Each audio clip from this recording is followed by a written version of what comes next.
The all-new 22 Civic, now on sale at Team Honda on Siegen Lane.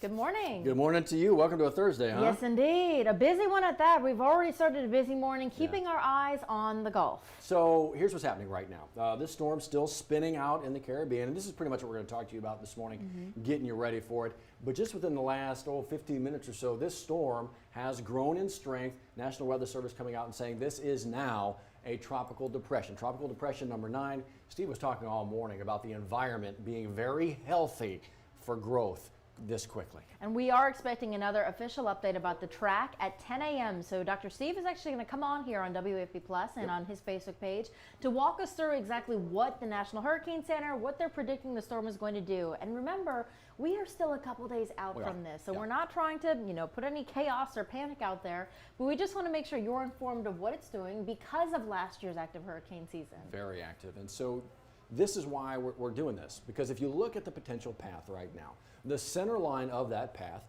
has this storm heading essentially right up the spine, right up the middle of Louisiana. And as Liz mentioned, we are still a number of days out. And so if you take that number of days out, you add the potential wiggle room from the center, you go about 100, 120, maybe 150 miles from that center, either east or west. Well, 100, 120 miles from center, east or west, is still pretty much the entirety of Louisiana, which is why we are giving you a look at this. You can kind of get an idea right now. Again, this is the the composite models, the spaghetti plots that we all kind of come to know down here. And what you're looking at is our Hurricane Center on WAFB.com. So this is a free resource you and your family can track at home. As Matt mentioned, we're seeing these spaghetti models, a wide array of where those models are hitting right now. And remember, those could change over time. It's not going to change that drastically, but again, our team is keeping an eye on this to see exactly where it's going to hit, what it's going to do. But the key point here is for you and your family just to be prepared to start going over those family plans to see, hey, do we have everything that we need? And you know what, we kind of get complacent. Look, I do down here, and so maybe I forget the checklist every once in a while. Maybe I forget what I do need to focus in on.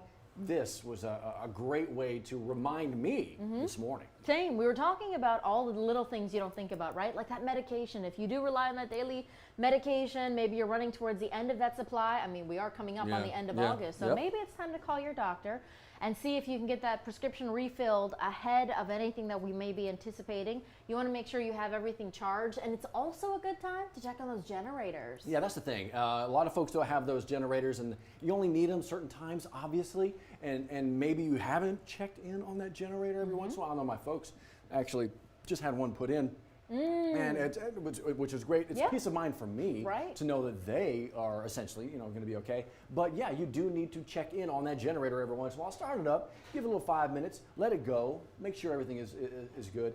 But if you do have those portable generators, we know the safety advice that comes with those. Yes, please, please, please keep those outside, away from the home, keep a safe distance away. We hate to report on generator deaths, and that's why we're warning you about this. The Louisiana State Fire Marshal's office is warning you about this.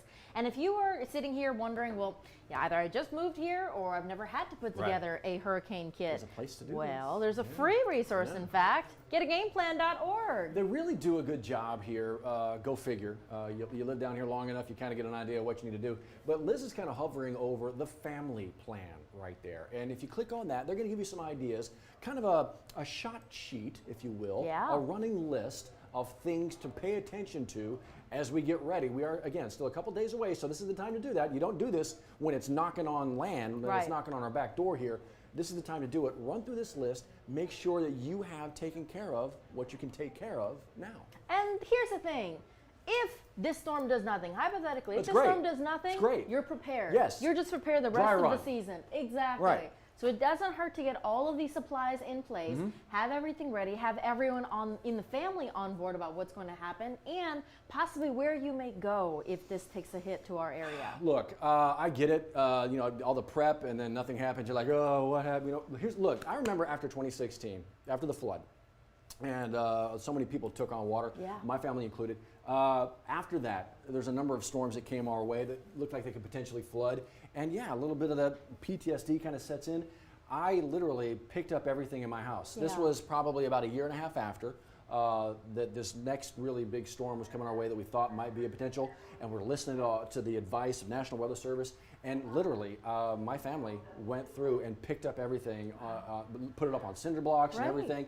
And the big creek out near us, Jones Creek, got high, got angry, but didn't come in. Yeah. And so, yeah, you know what? That was a little bit of work for nothing. Right. And I could not have been happier about it. Because that's the best case scenario. Exactly you right. prepare and something didn't happen. Right. That's a really good example. No, it is. Just know you're going to put in the work. Exactly. Because you don't want to be in a situation where you're just saying, I didn't get enough heads up, I didn't get enough notice. So again, just be prepared so you don't have to worry about anything. Yep. But again, at 10 a.m., right about 30 minutes from now, we are expecting an update from Dr. Steve, from the National Hurricane Center, from the National Weather Service, about a little bit clear direction of where it's going to go. Right. But again, we are anticipating maybe a Sunday, late Sunday into early Monday. Right. Potential direct hit, we don't know. Right. We don't know. We're watching and waiting. That's why this update's going to be so important.